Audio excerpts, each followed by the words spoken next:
Halo teman-teman, salam sehat selalu untuk kita semua. Kita berjumpa lagi. Di video kali ini saya akan memberikan pembahasan soal latihan yang saya berikan beberapa hari yang lalu. Tapi yang di sini yang saya bahas nomor 2 dan nomor 3. Karena nomor 1 kan tinggal mengikuti rumus ya, tinggal masukin rumus. Nah, yang nomor 2 dan nomor 3 ini masih terdapat banyak kesalahan tentang perbandingan.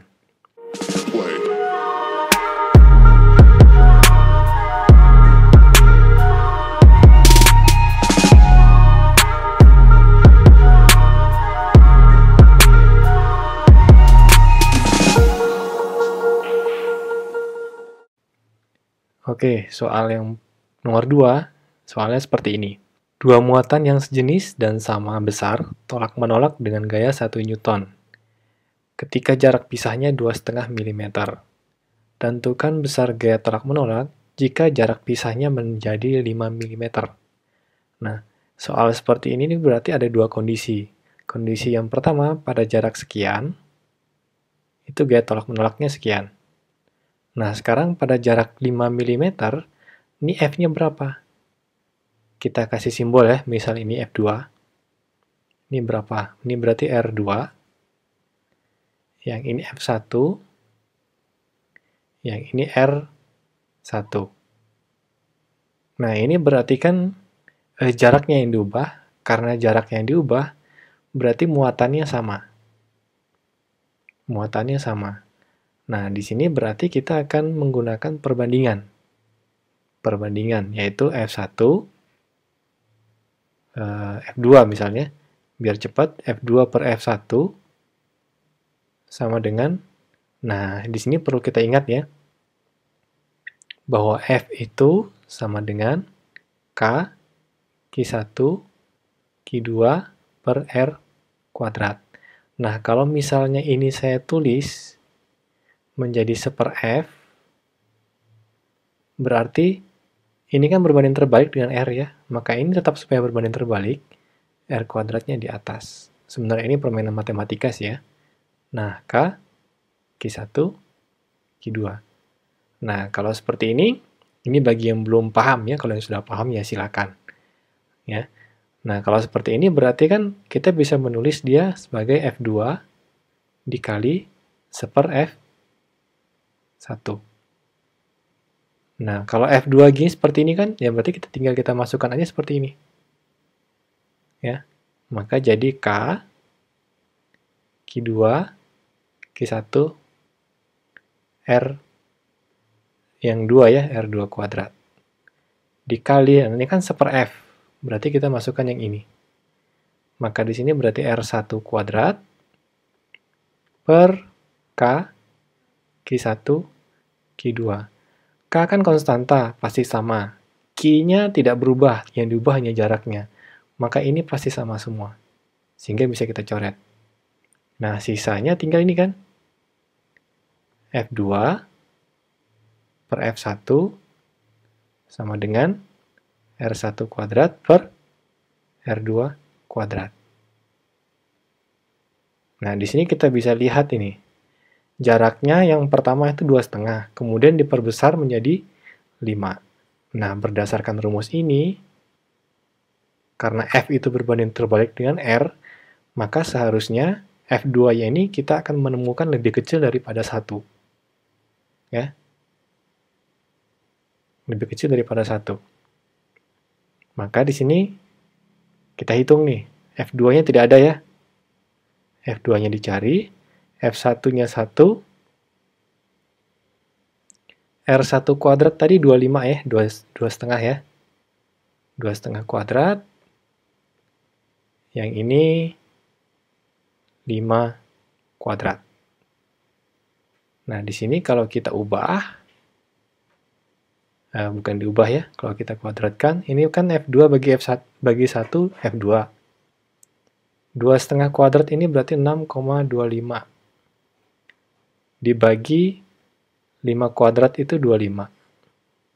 Nah, ini berarti 1/4 Newton. Ya.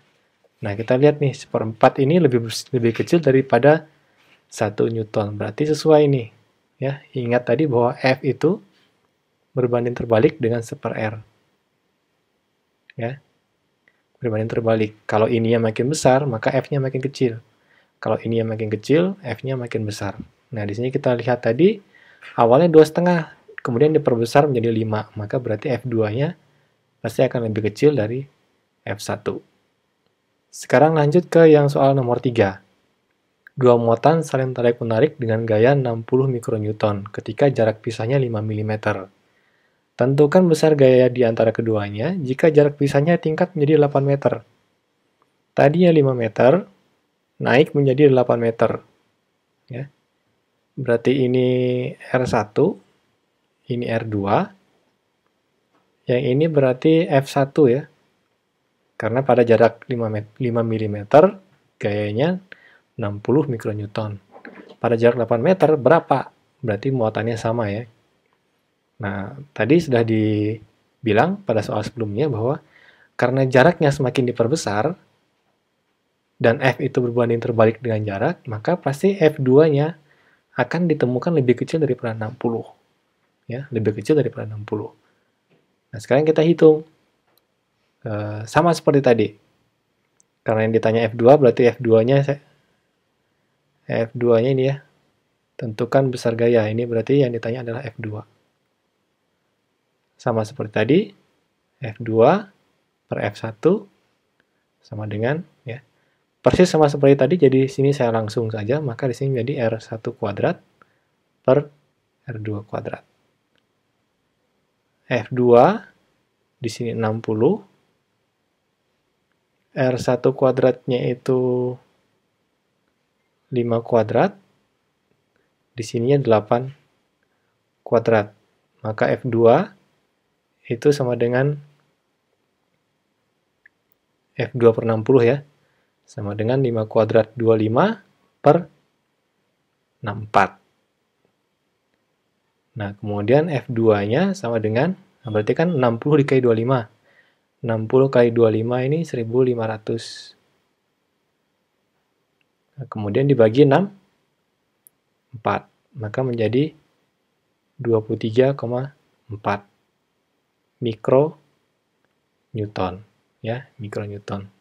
Pak, kenapa nggak satuannya diubah ke meter?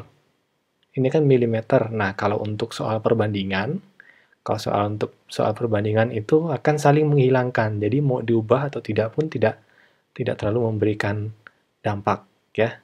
Kalau mau diubah ya silakan.